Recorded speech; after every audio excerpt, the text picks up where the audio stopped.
चलिए, तो दूसरा क्या हमारा पर्पस है कि हम पेस्ट रेसिस्टेंट प्लांट डेवलप जो कर रहे हैं, तो इंसेक्ट के लिए हमने करके दिखाया जो आपकी सिलेबस में। एक है निमेटोड। निमेटोड कई प्रकार के होते हैं, और पता है मोस्टली निमेटोड पैरासाइट होते हैं जो किसी होस्ट पर ग्रो करते हैं, उसका साइटोप्लाज्म, उसका ब्लड वगैरह सब करते हैं। एनिमल के केस में, प्लांट के केस में उसका साइटोप्लाज्म वगैरह सक करते हैं, उसको नुकसान पहुंचाते हैं। इसी में से एक निमेटोड है जिसका नाम है मेलेडियोगैनी इनकॉग्निशिया। क्या नाम है? ये नाम याद रखना, मेलेडियोगैनी इनकॉग्निशिया। ये प्लांट में, टोबैको प्लांट में डिजीज काउज कराता है रूट नॉल डिजीज। यहाँ के साइलेंट है, रूट नॉट डिजीज। ये डिजीज में करता क्या? ये जाता है प्लांट का जो रूट है ना, वहां से बाइंड करता है, उसका साइटोप्लाज्म सक कर लेता है, प्लांट मर जाता है। तो ये प्लांट का न्यूट्रिशन सक करता है। मेलेडियोगैनिकोग्निसिया वॉर्म है, कीड़ा टाइप का, मतलब निमेटोड है ये। अच्छा, इसके अगेंस्ट रेसिस्टेंट डेवलप किया गया है, और वेरी स्पेशल टेक्निक है जिसका नाम है आरएनए आई। आरएनए इंटरफेरेंस, आई का मतलब है इंटरफेरेंस। आरएनए इंटरफेरेंस टेक्निक से हम, बहुत इंपॉर्टेंट टेक्निक है, आपको मैं अभी समझाऊंगा। आरएनए इंटरफेरेंस का मतलब क्या होता है? कॉमन वर्ड में समझो, इंटरफेरेंस का मतलब क्या होता है? बाधित करना। बाधित करना। बोलता है वो मेरे लाइफ में इंटरफेयर कर रहा है। हम किसी की लाइफ में इंटरफेयर नहीं करते हैं, मतलब हम किसी को बाधा नहीं पहुंचाते हैं। हम यहाँ आरएनए को इंटरफेयर करेंगे, आरएनए को बाधा पहुंचाएंगे। ऐसे एक बार बताओ, अगर हम आरएनए को बाधा पहुंचा दे तो आरएनए से बनने वाला प्रोटीन बनेगा ना? और आरएनए से बनने वाला नहीं। अगर प्रोटीन नहीं बनेगा, अगर वो प्रोटीन किसी पर्टिकुलर ऑर्गन के लिए, ग्रोथ एंड डेवलपमेंट के लिए यूजफुल हो, तो क्या ऑर्गन मर नहीं जाएगा? वही करते हैं हम यहाँ। इस निमेटोड के एक ऐसे जीन को डिस्टर्ब करते हैं, जीन नहीं, इनफैक्ट आरएनए को डिस्टर्ब करते हैं, जो आरएनए से ऐसा प्रोटीन बनता है जो उस निमेटोड के ग्रोथ डेवलपमेंट के लिए जरूरी है। हम उसके आरएनए को इंटरफेयर करके मार देते हैं उसको। तो देखते हैं कि ये पर्टिकुलर इंसेक्ट जो है, या सॉरी निमेटोड जो है, ये इसके लिए कैसे हमने इंटरफेरेंस, आरएनए इंटरफेरेंस यूज किया। आपको मैं बता दूं, ये टेक्निक डेवलप किया था फायर एंड मिलो नाम के साइंटिस्ट ने। 2006 में इनको इन काम के लिए नोबेल प्राइज भी मिला है, 2006 के लिए। अच्छा, इस साल का नोबेल प्राइज आपको पता है बायोलॉजी में इस साल किसको नोबेल प्राइज मिला है? नाम छोड़ो, नाम तो खरा हमें भी याद नहीं है। किस वर्क के लिए मिला है? गूगल पे कुछ ढंग की चीज भी पढ़ लिया करो कभी। आपको मैंने इवोल्यूशन नहीं पढ़ाया, लेकिन जब मैं इवोल्यूशन पढ़ाऊंगा तो मैं आपको जरूर चर्चा करूंगा। इवोल्यूशन और फिजियोलॉजी को कनेक्ट करके मिला है।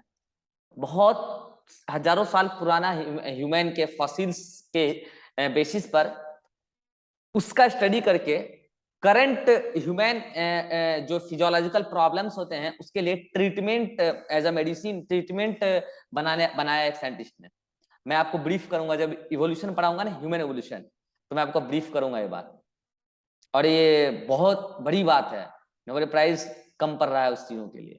ठीक है, बहुत ही इंटरेस्टिंग फैक्ट्स है। यानी कि इस बार जो नोबेल प्राइज बायोलॉजी में मिला है वो मिला है in the field of medicine and physiology. ठीक है। हाँ, तो ये बोल रहा था मैं कि 2006 में जो नोबेल प्राइज मिला था वो मिला था फायर एंड मुले को। और फायर एंड मुले को किस बात के लिए मिला था प्राइज, नोबेल प्राइज? मिला था आरएनए इंटरफेरेंस टेक्निक की डिस्कवरी के लिए। क्या है ये?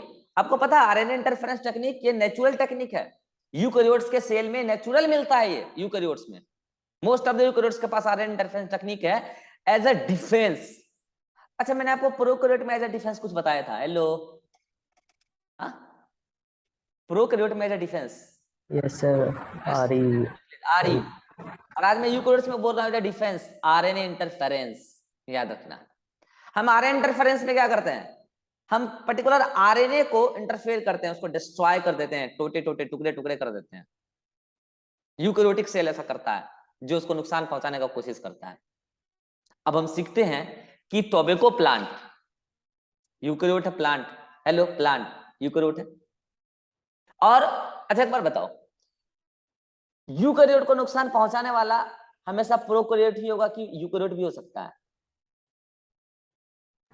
यूकैरियोट भी हो यूकैरियोट सकता भी हो सकता है। यूकैरियोट भी मैं ये होता बोल है। रहा हूं कि आरएनए इंटरफेरेंस यूकैरियोट्स का सेलुलर डिफेंस का पार्ट है। तो वो किसी को भी नुकसान पहुंचा सकता है, उसको नुकसान पहुंचाने वाला प्रोकैरियोट भी हो सकता है, यूकैरियोट भी हो सकता है। ठीक है, तो टोबैको प्लांट यूकैरियोट है। और ये मेलेडियोगैनिकोग्निसिया निमेटोडा का मेंबर है। अरे निमेटोडा एनिमल किंगडम, ये भी तो यूकैरियोट ही है। तो ये है। Plant yes. इसके अगेंस्ट कैसे आरएनए इंटरफेरेंस काम करके उसको मारता है, आइए इसको हम समझते हैं स्लाइड्स पर डायग्राम के जरिए। फिर आप थ्योरी में जाइएगा, थ्योरी में सब बात लिखा मिल जाएगा आपको। और आप चाहें तो डायग्राम का फोटो ले लेना, लास्ट में अपने नोट्स में बनाना चाहे तो बना लेना, ये आप अपने हिसाब से देख लेना। चलो जी, ये इंसेक्ट है। इंसेक्ट किधर बताऊं, किधर बनाऊं, किधर बनाता हूं इंसेक्ट। ये इंसेक्ट है, सॉरी यार इंसेक्ट क्यों बोल रहा हूं मैं बार बार, निमेटोडा है, नेमाटोड। ठीक है, ये निमेटोडा है, ठीक है। ये जाता है प्लांट का, और ये प्लांट है, ये देखो ये प्लांट है, समझते चलना ध्यान से, ये उसका रूट है, ठीक है। ये निमेटोडा क्या करता है बताओ, आता है किसके पास, इस प्लांट के रूट के पास, ठीक है। और क्या करता है इसका, बताओ जल्दी से, इसका क्या सक करता है प्लांट के रूट सेल से, साइटोप्लाज्म। साइटोप्लाज्म। यहाँ पे क्या है, साइटोप्लाज्म है। और ये क्या करता है, साइटोप्लाज्म को सक कर लेता है, तो इससे प्लांट में न्यूट्रिशन की कमी आती है और प्लांट मर जाते हैं। कौन निमेटोडा है, मेलेडियोकाइनी इंकोग्निसा। प्लांट कौन सा है, प्लांट कौन सा है, टोबैको। मैं बार बार बोलूंगा नहीं, ये अंडरस्टूड है, ध्यान से समझना एक एक स्टेप।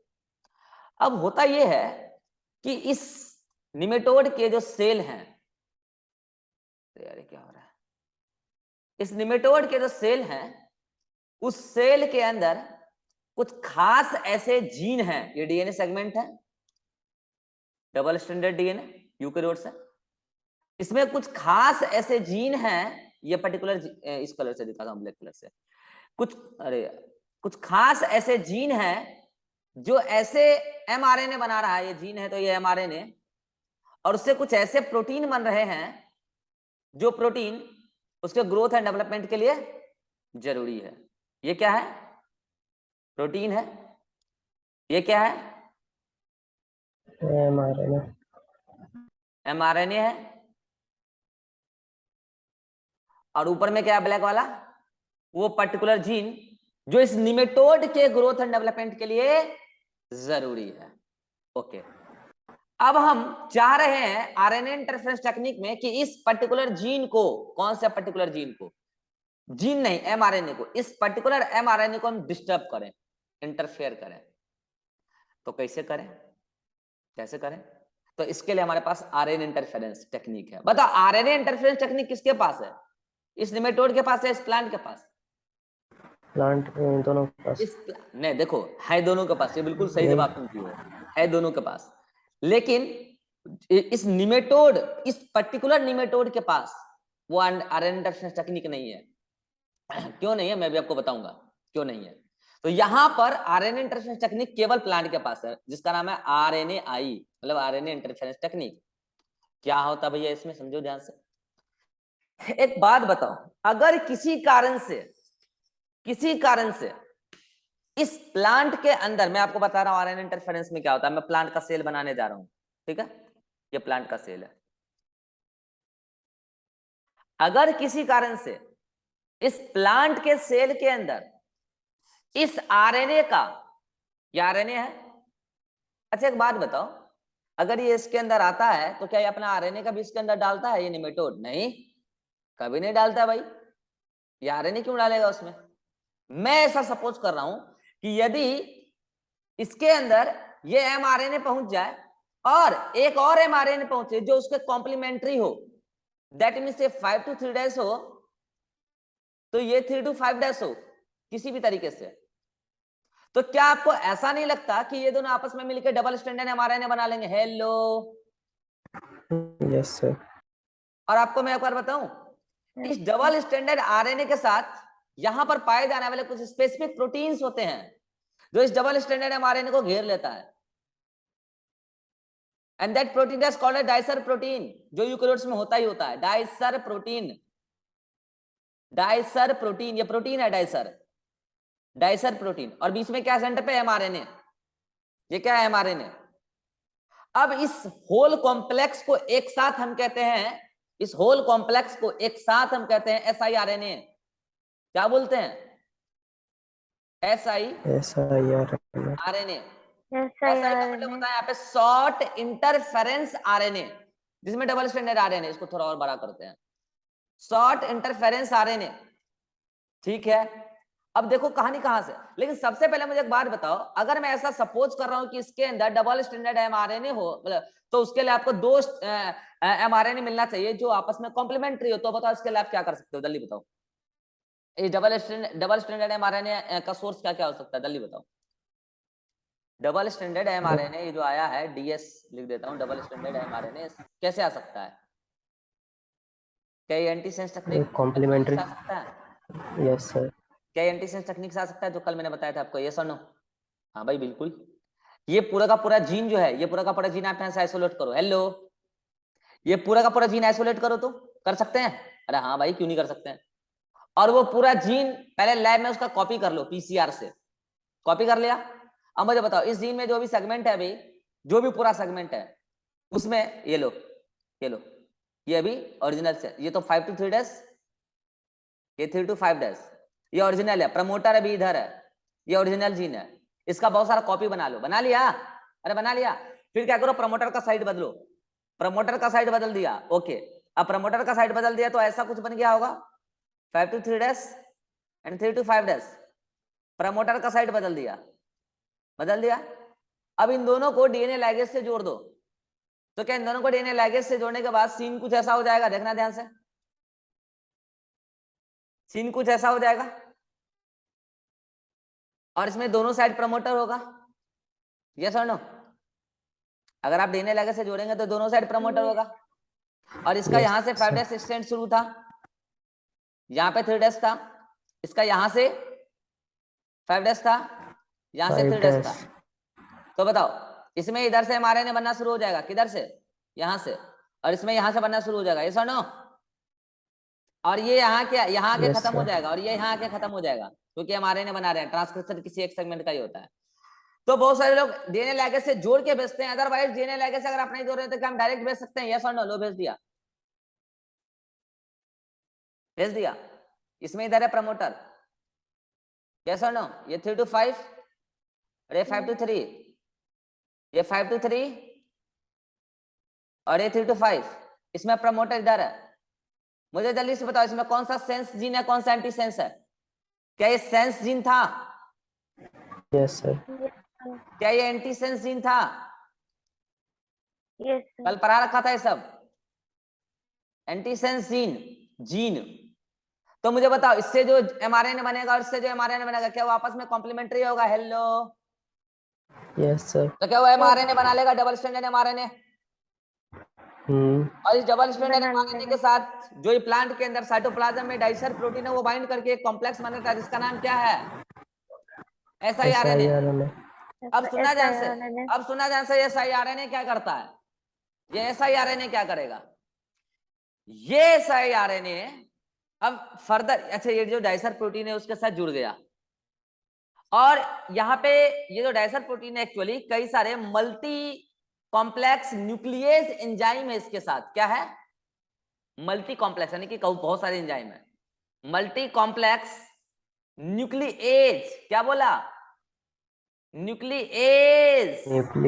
डाइसर है multi component, multi complex nucleus. तो वो क्या करता है, इस एमआरएनए को टुकड़े टुकड़े कर देता है। क्या करता है? टुकड़े टुकड़े कर देता है, और टुकड़े टुकड़े करके अलग अलग फ्रैगमेंट तैयार कर देता है, लाइक दिस। देखना इधर, ऐसे, कैसे? ऐसे टुकड़े कर देता है। कौन? ये जो मल्टी कॉम्प्लेक्स न्यूक्लियर एंजाइम है, और उसका चारों ओर डाइसर प्रोटीन अटैच रहता है। सुना ध्यान से, इससे पहले तो क्या था, डाइसर प्रोटीन चारों ओर से था और अंदर में न्यूक्लियर एंजाइम भरे पड़े थे। लेकिन क्या न्यूक्लियर एंजाइम ने अपना एक्टिविटी कर दिया होगा? हेलो, और एक्टिविटी करने के बाद नतीजा क्या आया होगा? जो पहले ये कॉम्प्लेक्स पूरे एक साथ करा रहा था, siRNA is a single piece of double stranded mRNA along with the covering of dicer protein, and inside the dicer protein many multi complex nuclear enzyme is present which are acting on the double stranded mRNA to cut the yes or no? उसके बाद क्या हुआ, कई सारे pieces में convert हो गया। Okay, अब कई सारे पीसेस में कन्वर्ट होने के बाद क्या भी ये वैसा एमआरएनए रहा जैसा पहले था? नहीं भाई, ये तो टुकड़े हो गए, ये तो टुकड़े हो गए। Okay, now this particular complex is called as RISC. It is called as RISC, RISC, RNA interference, RI मतलब RNA interference silencing complex। मतलब ये ऐसा, यही है RNA इंटरफेरेंस का साइलेंसिंग कॉम्प्लेक्स, जो आरएनए को साइलेंट करता है। किसके? आरएनए को, जो आएगा अभी पैथोजन, मतलब कि जो आएगा पैरासाइट। तो ये रिस्क तैयार है। रिस्क कहाँ है, जल्दी बताओ? रिस्क अभी कहाँ है? In the cytoplasm of plant cell, in the cytoplasm of plant cell, in the cytoplasm of plant cell. क्योंकि ये दोनों एमआरएनए बन गया होगा न्यूक्लियोप्लाज्म में और आ गया होगा साइटोप्लाज्म में, या फिर कॉम्प्लेक्स ऑफ एमआरएनए आ गया होगा साइटोप्लाज्म में और डाइसर प्रोटीन साइटोप्लाज्म में इंतजार कर रहा था। और उसके बाद क्या हुआ? उसके बाद वही हुआ, यानी कि यहां से यहां के ऊपर आप बता सकते हैं कि न्यूक्लियस है, ये न्यूक्लियस है और ये साइटोप्लाज्म है। साइटोप्लाज्म में अब बताओ कल को कौन आएगा यहाँ? निमेटोडा, कौन? बैलिडोगैनियोग्नीशिया आ गया। अरे भाई ग्रुप आए उसके तो कई सारे, एक आध को बनने दो ना, फिर भागेंगे सब इधर से। आ गया। अब वो क्या करेगा? साइटोप्लाज्म को सक करेगा, यस और नो? पहले भी करता था साइटोप्लाज्म को सक, लेकिन पहले क्या होता था? प्लांट का नुकसान हो जाता था। इस बार सक करेगा, लोग कर लेने दो, कोई बात नहीं है। साइटोप्लाज्म सक कर लिया तो पता क्या उसका बॉडी के अंदर क्या पहुंच गया? जल्दी बताओ। रिस्क या SIRNA? रिस्क पहुंच गया। अब रिस्क का काम देखना क्या है? अब रिस्क का काम देखना क्या है? ये रिस्क जब उसके अंदर पहुंचा, सुना ध्यान से, उससे पहले एक स्टेप मैं आपको यहां पे और बताऊं। जब रिस्क बन के तैयार हो गया तो इसके डबल स्ट्रैंडेड एमआरएनए के एक स्ट्रैंड भी गायब थे। क्या बोल रहा हूं? एक स्ट्रैंड भी गायब थे, एक स्ट्रैंड भी गायब थे। ओके, यानी कि यहां जो रिस्क पहुंचा है, रिस्क में सिंगल स्ट्रैंडेड एमआरएनए है। Hello, risk is what? Risk is dicer protein covering and along with single stranded mRNA risk कहला रहा है। और साइटोप्लाज्म को सक करने के चक्कर में निमेटोड अपने बॉडी के अंदर रिस्क भी ले लिया, रिस्क ले लिया मतलब आरएनए इंटरफेरेंस साइलेंसिंग कॉम्प्लेक्स ले लिया और जिंदगी का भी रिस्क ले लिया। अब क्या होगा? आ जाओ। अब होगा ये कि ये जो डाइसर प्रोटीन है, जब ये इसके सेल के अंदर आ गया ना, उसके अंदर आया तो उसके सेल के अंदर आ गया, लो आ गया। अब पता है क्या होगा? यहां पर ये वाले जो एक स्ट्रैंड हटे हैं, वो कौन से स्ट्रैंड आपको पता भी है? वो कौन से स्ट्रैंड आपको पता है? ये वो पर्टिकुलर स्ट्रैंड है जो एंटीसेंस जीन से बना। क्या बोल रहा हूं? यानी कि ये वाला, देखना ध्यान से, ये वाला। कौन से स्ट्रैंड बचे हैं एमआरएनए के? जो एंटीसेंस जीन से बचा है। तो एक बात बताओ, जब वो इसके अंदर आएगा डाइसर प्रोटीन डिसॉल्व हो जाएगा, और डाइसर प्रोटीन डिसॉल्व हो जाएगा, सुना ध्यान से फिर से, डाइसर प्रोटीन डिसॉल्व हो जाएगा तो क्या एक ऐसा एमआरएनए नेचुरली अपने बॉडी के अंदर ले लिया साइटोप्लाज्म सक करने के चक्कर में जो इसके complementary. Hello hello, yes sir. और क्या कुछ ऐसा हो जाएगा कि डबल स्टैंडर्ड एमआरएनए बन जाएगा? जैसे डबल स्टैंडर्ड एमआरएनए बनेगा, सुनना ध्यान से, जैसे डबल स्टैंडर्ड आरएनए बनेगा तो इसके पास भी पाया जाता है क्या?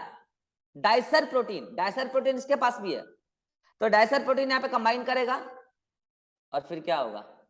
इस एमआरएनए टोटे टोटे हो जाएंगे, फ्रैगमेंट्स, फर्स्टली फ्रैगमेंट्स, और फ्रैगमेंट्स हो जाएंगे तो क्या ये प्रोटीन बन पाएगा? जल्दी बोलो। No sir. प्रोटीन नहीं बन पाएगा। तो क्या वो प्रोटीन उसके निमेटोडा के ग्रोथ एंड डेवलपमेंट के लिए जरूरी था? तो क्या निमेटोड का ग्रोथ डेवलपमेंट हो पाएगा? क्या निमेटोडा मर जाएगा? ऐसा कुछ निमेटोडा मरेगा तो निमेटोडा का ग्रुप वहां उस प्लांट के पास आना छोड़ देगा। तो क्या आप उसको निमेटोड रेसिस्टेंट प्लांट बोलने लगेंगे? यस और नो?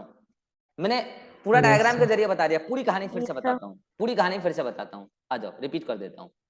कहानी कुछ ऐसा है कि ये है मैलिडोगैनी इंकोग्निशिया और ये है टोबैको प्लांट। ये आता है, इसके रूट में सक करता है, साइटोप्लाज्म लेता है, प्लांट न्यूट्रिशन की कमी की वजह से मर जाता है। लेकिन हमने इस प्लांट के अंदर जीन ट्रांसफर किया है, और वो कौन सा जीन है? तो सेंस जीन और एंटी सेंस जीन, या तो मिला के या तो सेपरेटली ट्रांसफर किया। तो कौन सा जीन जो इस निमेटोडा के ग्रोथ डेवलपमेंट के लिए जरूरी प्रोटीन बनाता है, तो वो जीन निकाला, लैब में उसका एंटीसेंस जीन भी बनाया और दोनों जीन इसके अंदर ट्रांसफर कर दिया, इसके सेल में ट्रांसफर कर दिया।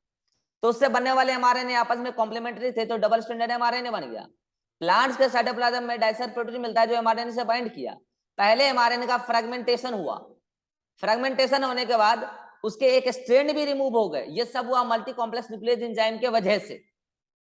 जो ये स्ट्रैंड जो रिमूव हुआ है, ये स्ट्रैंड जो रिमूव हुआ है। और सुनना ध्यान से, मैं दोनों का रोल बता देता हूं। डाइसर प्रोटीन का ये रोल है कि डाइसर प्रोटीन फ्रेगमेंट कर करके, टुकड़े कर करके कई सारे double standard fragment of mRNA तैयार करेगा। लेकिन मल्टी कॉम्प्लेक्स न्यूक्लियस का ये रोल है, मल्टी कॉम्प्लेक्स न्यूक्लियस का ये रोल है कि एक स्ट्रैंड को हटा देगा। कौन से स्ट्रैंड को हटा देगा? जो सेंस जीन से बनने वाला mRNA, तो कौन सा बच जाएगा? एंटी सेंस से बनने वाला mRNA बच जाएगा। अब जो कॉम्प्लेक्स तैयार है उसको हम बोलते हैं risk, RNA interference silencing complex. फिर निमेटोडिया कल को आएगा, साइटोप्लाज्म शक करेगा, उसके चक्कर में रिस्क भी शक कर लेगा। तो क्या रिस्क में वो mRNA पहले से कौन? एंटीसेंस जीन से बनने वाला mRNA, और यहाँ सेंस जीन इसके पास नेचुरली है। तो सेंस जीन से बनने वाला नेचुरल mRNA और एंटीसेंस के मतलब इन्फेक्शन जो हुआ, रिस्क का इन्फेक्शन इस निमेटोड को, उससे मिलने वाला mRNA आपस में कॉम्प्लीमेंट्री होगा, डबल स्टैंडर्ड mRNA बनेगा। और इसके पास भी डाइसर प्रोटीन तो है मगर मल्टी कॉम्प्लेक्स न्यूक्लियस नहीं है, डाइसर है। तो क्या डाइसर बाइंड करेगा इसके साथ, और डाइसर बाइंड करके अगर डबल स्टैंडर्ड mRNA को फ्रैगमेंट्स में क्या कर दे, टुकड़े कर दे, तो क्या इस पर्टिकुलर सीक्वेंस से जो बनता था प्रोटीन वो बन पाएगा? नहीं बन पाएगा। तो क्या mRNA gets silenced? mRNA gets silenced. Yes, sir. This technique is called as RNA interference. आप सोच पा रहे हो साइंटिस्ट कहां से कहां पहुंच गए, और क्या इस काम के लिए उनको नोबेल प्राइज मिलना चाहिए नहीं मिलना चाहिए था? सोच रहे हो कहां से कहां कनेक्ट किया गया। ये मैंने आपको पढ़ा भले दिया 10 मिनट में, ये काम करने में उनको कितना टाइम लगा होगा, और ये मैंने शॉर्ट रिव्यू दे दिया आपको जितना आपके एनसीईआरटी में है। ये बहुत कॉम्प्लेक्स मैकेनिज्म है, लेकिन हाँ काम बहुत तगड़ा हुआ। जो असंभव काम था उसको संभव करके दिखाया उन्होंने, इसलिए तो नोबेल प्राइज मिला है। अब आप नोट्स पढ़ना है एक बार, बाकी मैं नोट्स को एक बार रिटन फॉर्मेट को एक बार कल एक्सप्लेन भी कर दूंगा। This is all about nematode resistant plant, और यहाँ पे जाके आपका application of biotechnology in agriculture field समाप्त होता है। मैंने बोला था 3 फील्ड में पढ़ाऊंगा, कौन कौन सा? एग्रीकल्चर, मेडिसिन और बताओ। तो वही है आपके सिलेबस में। बायो मेडिसिन के बारे में थोड़ा बहुत चर्चा कर लेंगे, मेडिसिन ही है बस, तो ही है एग्रीकल्चर और मेडिसिन। तो कल मेडिसिन के फील्ड में भी देखेंगे। फिर आप बोलोगे सर मेडिसिन तो कल पढ़ाया था हीरोडीनिया वाला। अरे भैया वो हीरोडीनिया वाला मेडिसिन नहीं पढ़ाया था, वो पढ़ाया था बायो मेडिसिन यानी कि बायो फार्मास्यूटिकल्स। हम ऐसे क्रॉप तैयार कर रहे हैं जिसको एज ए मेडिसिन हम यूज कर रहे हैं। लेकिन अब हम बताएंगे आपको use of biotechnology in the field of medical science, यानी कि इन मेडिकल कॉलेज कैसे यूज करते हैं, उसमें इन रिसर्च लैब कैसे यूज करते हैं, मेडिसिन डेवलप करने के लिए, मतलब मेडिकल ट्रीटमेंट देने के लिए भी। इसमें हम बात करेंगे नेक्स्ट क्लास में। यहां तक कोई दिक्कत है तो बोलो जल्दी से। इस डायग्राम का स्क्रीनशॉट ले लो, इस डायग्राम का स्क्रीनशॉट ले लो, और हम चलते हैं नोट्स में। आपको नोट्स में आप पढ़ लेना है पूरा। वैसे मैं कल एक बार फिर से खुद से रीड करके एक्सप्लेन कर दूंगा, अभी टाइम काफी हो गया है। और एनसीईआरटी में आप ये पढ़ लेना आज। देखो ये बीटी कॉटन पढ़ लेना पूरा। देखो यहां से, कहां से? पेज नंबर 208 से, यहां से पढ़ना शुरू करना, यहां से पढ़ना शुरू करना 208 से। 209 पूरा पढ़ना, ये डायग्राम देख लेना। 209 पूरा पढ़ना और यहां तक पढ़ लेना, यहां तक, ठीक है? तो एग्रीकल्चर समाप्त हो जाएगा। फिर बाकी हम पढ़ेंगे नेक्स्ट क्लास में, ठीक है? बाकी सब नेक्स्ट क्लास का है। फिर मिलते हैं नेक्स्ट क्लास में। यहां तक कोई दिक्कत है? No, sir. ठीक है, मिलते हैं नेक्स्ट